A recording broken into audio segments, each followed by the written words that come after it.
This video will show you how I build my Replica RCA 44BX display microphones. These are the molds that I built to make the various parts. Here I'm inserting some steel rods into the yoke mold, put rubber bands around it that holds the mold together when I pour the resin into it. This is the mic cup mold, and over to the left is the base mold. So I'm mixing up some resin. I'm going to pour it into the yoke mold. I use a flashlight so I can look down into the cavity and see. I pour about half the resin in there, move the mold around to get the air bubbles out, then top it off, pour the excess into the base mold, get ready for the mic cup mold. Mix up the resin. Here you want to have a little more resin than you really need because you want it to overflow once you put the cavity into the mold. There goes the resin. Kind of slosh it around, coat the sides, put the cavity in, and out runs a little bit of excess resin. This is the base mold, the mic base. I put sand in there for weight. Works really good. Mix up some resin and pour it into the mold. Mix the sand into the resin. Sets up. And, it takes about 15 minutes for this to set up, but I let it set about an hour before I demold these. Time to demold. Remove this stuff from the mold. It's been about an hour. This is the base. You can kind of see the sand line there where the sand's mixed in. Okay, time to take apart the yoke. Pull the rubber bands and split the mold open. Grab a hold of that yoke. Some people call this a fork. I call it a yoke. Yeah. Sometimes pulling it out is it's a little bit of a challenge. This is the mic cup. It's a little more of a challenge. Come on, baby. Here we go. It's opening up. Got a little flashing. Pull that off. Grab some air to blow out the mic cup. There it goes. Comes out really easy. That is easy.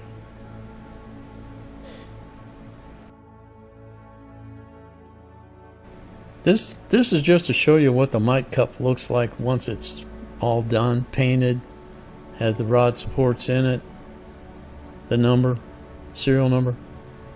This is what the inside of the cup looks like. And here we are putting on some primer.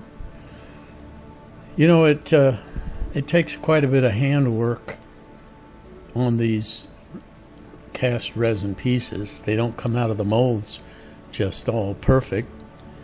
And the truth is, I don't want the pieces to look perfect. It's not a museum quality type of a piece. Excuse me. So I like things to have some flaws and have the appearance of looks nice, but has an age look to it. So that's what I go for here. So it takes a few coats of primer and a few coats of hand sanding on the mic cup, the yoke, the base. Now here we are putting the black on, and it takes I'm only going to show one coat of black, but it takes quite a few coats and sometimes sanding in between the coats. This is making the yoke support rods. I call them rods. They're really flat pieces of steel. Now keep in mind, I have all of these pieces figured out, done my measurements, have made jigs and things to build this stuff, so it isn't like I'm doing it for the first time. Right here, these are the rod support. Again, I sometimes call them rods, but I said rod support. I meant yoke support. Pieces of flat stock. Have this little jig I made so I can easily determine repetitive measurements. Another little jig that helps me find the center of the flat stock steel. Get that marked, and we're gonna want to center punch them so that when we drill the holes in them, the drill bit doesn't walk all over the place. This is the center punching.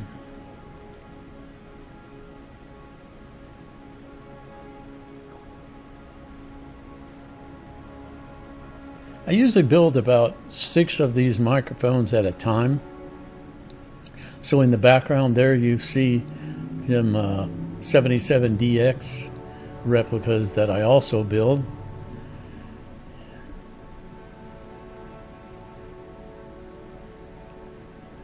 So this is drilling the holes in the yoke support rods or flat stock. There's 3 different size holes there. 2 of them are threaded. So in other words, I have to, tap a couple of the holes.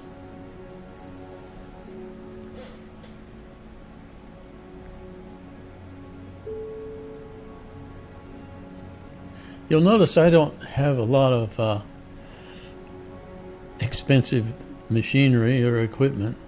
I'm just your basic guy.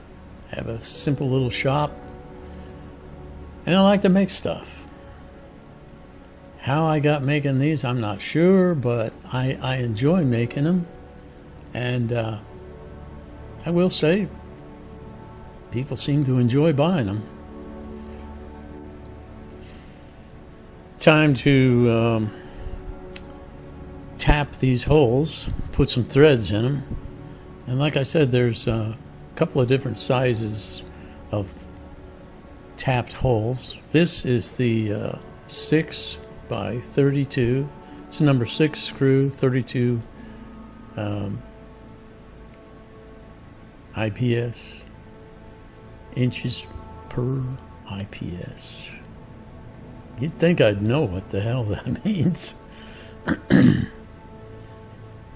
And next we'll do the 1/4 inch.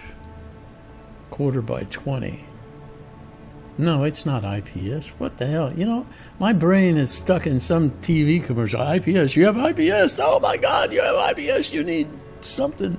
No, threads per inch. TPS. Oh, Lord. It's tough getting old, folks. So as anyway, threading here. Now I need to cut these 1/4 inch threads. Just drop it in the vise to hold it. It's not too difficult to break a number 6 tap, but the 1/4 inch taps, they don't break real easy. And here I'm demonstrating that actually I did cut the threads in there, and the bolt goes in. Now, don't know if I mentioned this, but I serial number each microphone that I build. So I have to hand stamp a serial number into the yoke support rod or bar, whichever you prefer. And the reason why I put a serial number on it is, it's just for me, my own personal feelings about it, but I keep track of each microphone that I make and sell or give away, and I just have a list of everyone who's purchased one. I just like to know that.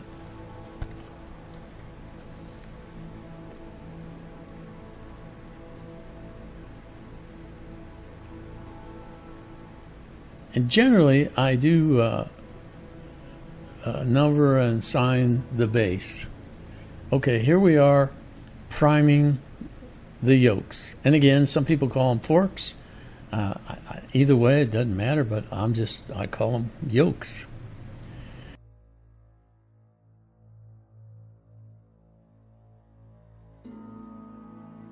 Again, more hand sanding. Not trying to get things perfect, but trying to smooth out some of the imperfections.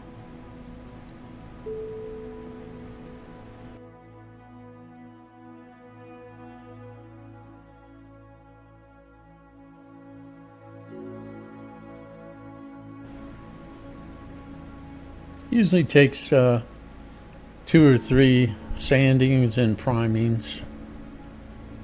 Now here, you see I'm painting the yolk black. And you might go, why are you painting it black? Because it's chrome. That's true. The chrome that I use, the chrome paint, it's not like, bumper shiny chrome, but it is considered chrome. What you have to do is you have to paint black, lay down your base coat of black, and then you apply the chrome. And it takes the chrome a few minutes to flash, and then you have this chrome looking stuff. Now we're getting into making the screens. So I have my patterns for the screens, and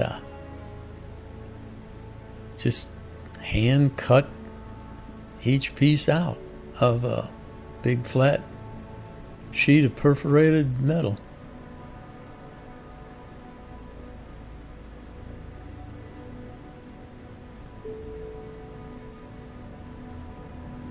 The guy does have to remember what's top, what's bottom, and where the center line is, because that comes in handy later on when we put this piece of metal into it's called a buck, or a jig if you wish, to form it into the microphone screen.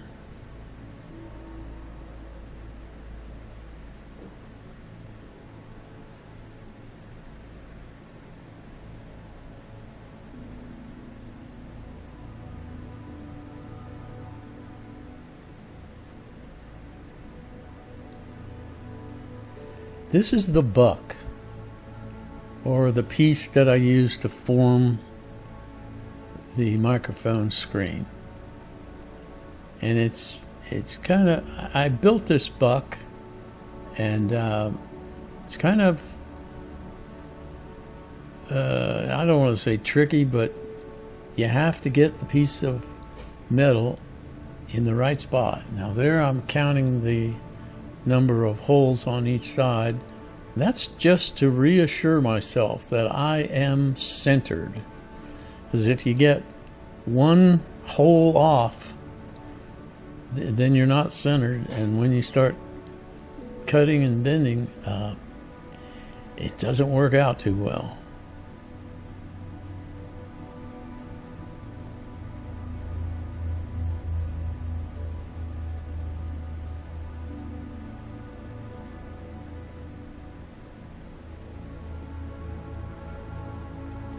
Making a 45 on the top corners, and then end up trimming that off somewhat.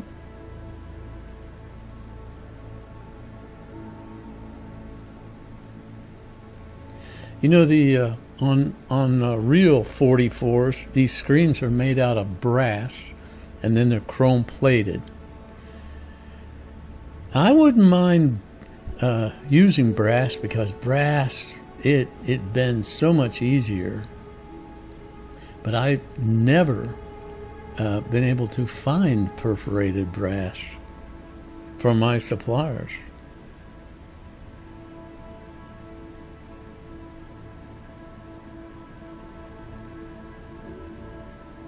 So I use steel.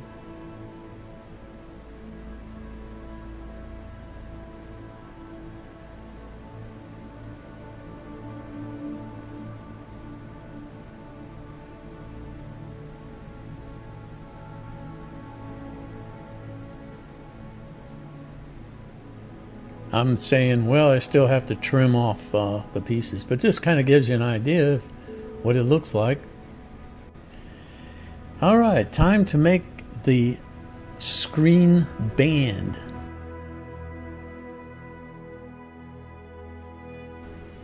This is the decorative piece that holds the front and back screen together.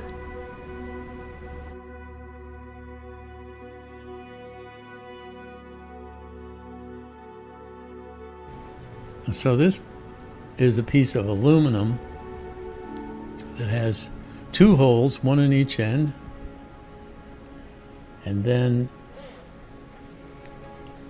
before I bend it, I'm going to polish it so it looks like chrome plated steel, but it's just polished aluminum. Now you'll notice up in the left hand corner of the picture you can see a bunch of cups and yolks in primer. Like I said, I usually make about 6 of these at a time. It takes me 2 or 3 weeks to make them, and by the time I'm done making 6 of them, I'm pretty tired of making them.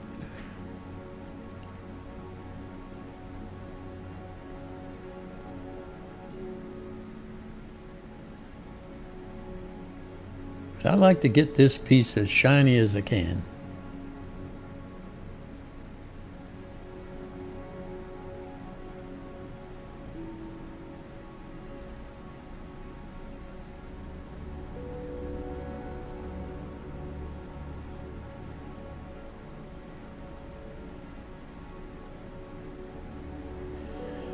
Now I have to hand form it around the buck, because remember, this buck is what we formed the screens on, and so it works out great that get this band fitted on properly,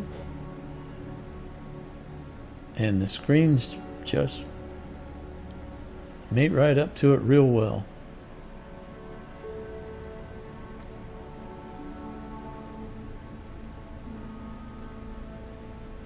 See what I mean? The screen goes around the band, piece of cake. Now, attaching the screen to the band, I use this is a jig. It's a cup with yoke support rods in it. I attach the band to this because this is the same size as all the mics will end up being. I fit it on there to make sure that, usually to get it to fit, I've had to do some trimming, but so remove it, and this is some of the best automotive adhesive. It's called plastic and emblem adhesive, and I've been using this for over 30 years. So I apply the glue and spread it around to the screen and the band, and then use some little clamps to hold it into place.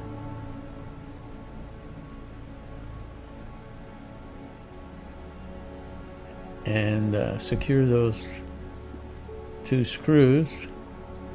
Make sure that it fits the jig or the fixture properly, and then you let that dry.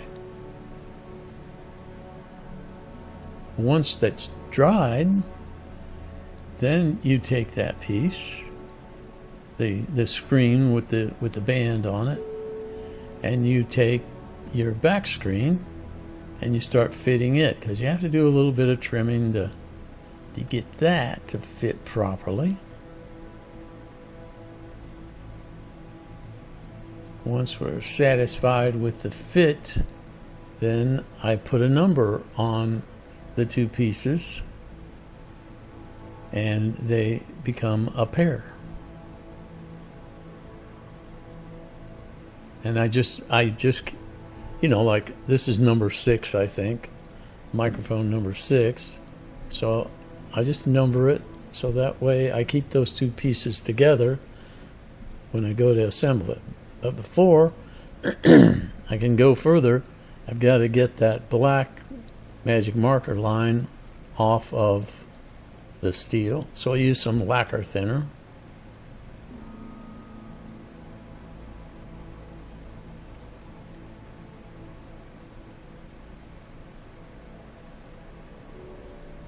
And you know, you almost never really get that black mark off, but you do and you don't. So now it's time to tape up the screens, because we're going to end up spraying glue inside of them, contact cement, and put the cloth in it. So I use automotive tape, masking tape. I love the screen tape. So you cover the outside of each screen, and again you'll notice I've got number 6 there. You can see it on the left of your screen. Those little numbers follow these screens all the way through the process.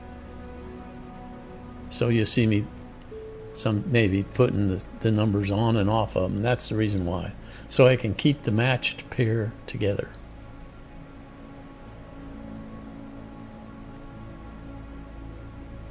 This is the they used to call it silk, but it's not really silk, it's linen. But this is the very same kind of linen that is used in real RCA 44BX microphones and 77s. So I'm taping it down there so it won't blow around. This is the glue that I use, the contact cement. Spray some on the linen and spray some inside the screens. And you let them set for a little while for that to kind of cure up, and start putting the linen, applying it to the glued area. And you know, you can remove the tape before or after, it doesn't really matter. Just keep that number 6 with your set.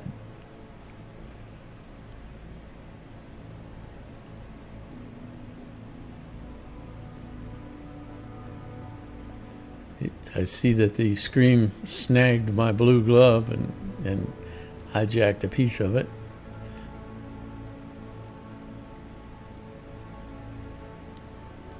You pretty much got to wear gloves when you do this, otherwise your fingers get all sticky from the glue.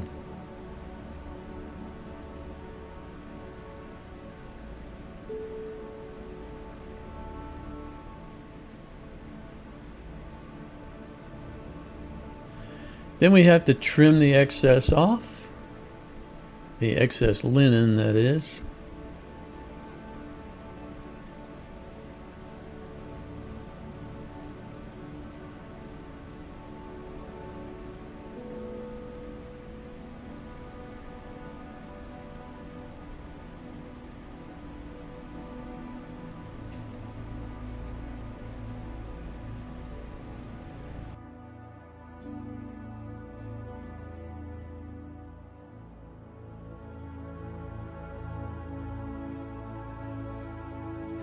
I call these parts the screen blind. I really don't know what they call them, but that's the name I gave them, screen blind.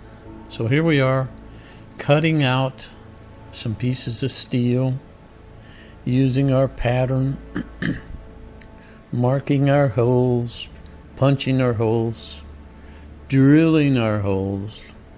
I mean, these are simple little pieces, but they are important pieces for the microphone. So I make these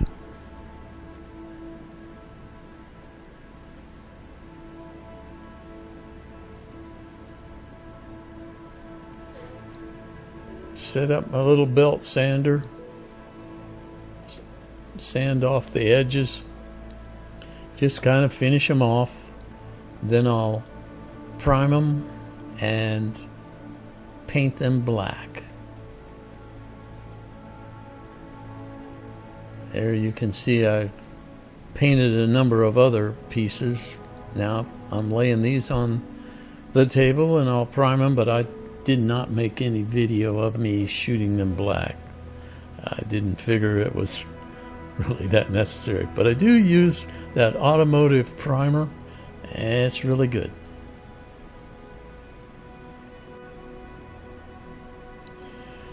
Time to paint the base, and we paint it black first. This is the center portion that ends up being chrome. After the black is dried, we apply the chrome.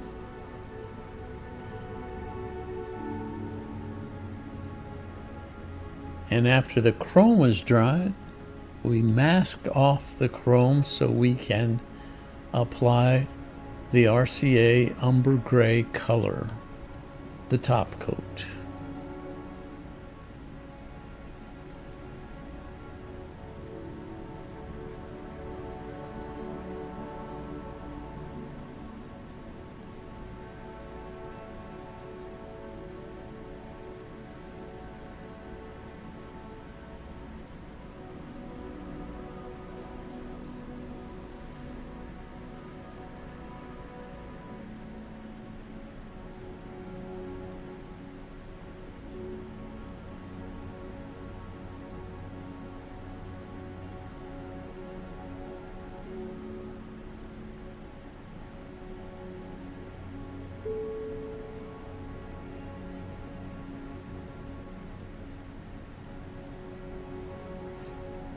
I attach the microphone base to this little fixture so I can hold it in my hand to spray the color on and to set the base down to dry.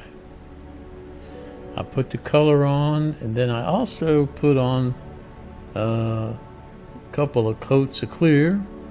Once that's all dried, put the feet on the bottom of it, remove it from the fixture, and then remove the tape so we see the chrome. And surprisingly enough, if you set this alongside an original base, they look quite similar. Here we have the yoke, and attaching the yoke, I want to make sure and get it in the correct position. I use a 3/8 inch bolt to go into that yoke, and there we have that. Now it's time to assemble the microphone. Here I write down the serial number and tape that on the bottom of the base in case I end up numbering it and signing it. Here we have a microphone cup that it has been, it's all painted, striped, has the yoke support rods in there. I've filled the center of the mic cup. It's weighted with some sand. So I put the bolts on. Then I have the mic, the XLR mic cable. I mean, it's a real cable, but it's just a dummy because it doesn't go anywhere. However, at this point, I should let you know that, people go, well, could I buy one of these and put a mic element in it? Yes, you can. I have a friend out in California. He's on eBay. His name is Vintage Microphones, and there's a lower score. I'm not sure what you call that little line between vintage and microphones. His name's Ron. Ron takes these and installs ribbon motors and transformers and resells them. And oh God, they sound just tremendous. So yeah, there's plenty of room inside this if you want to make it a talkie. So here we are putting on the screen blinds. We've got the screens on it, some chrome washers, set it down onto the yoke, and then we have the little I don't really know what you call those. They're bushings Put those in. The thumb screws.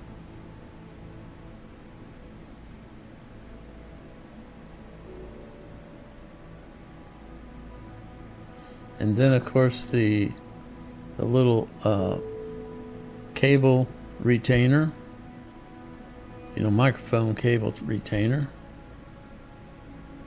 Put it on.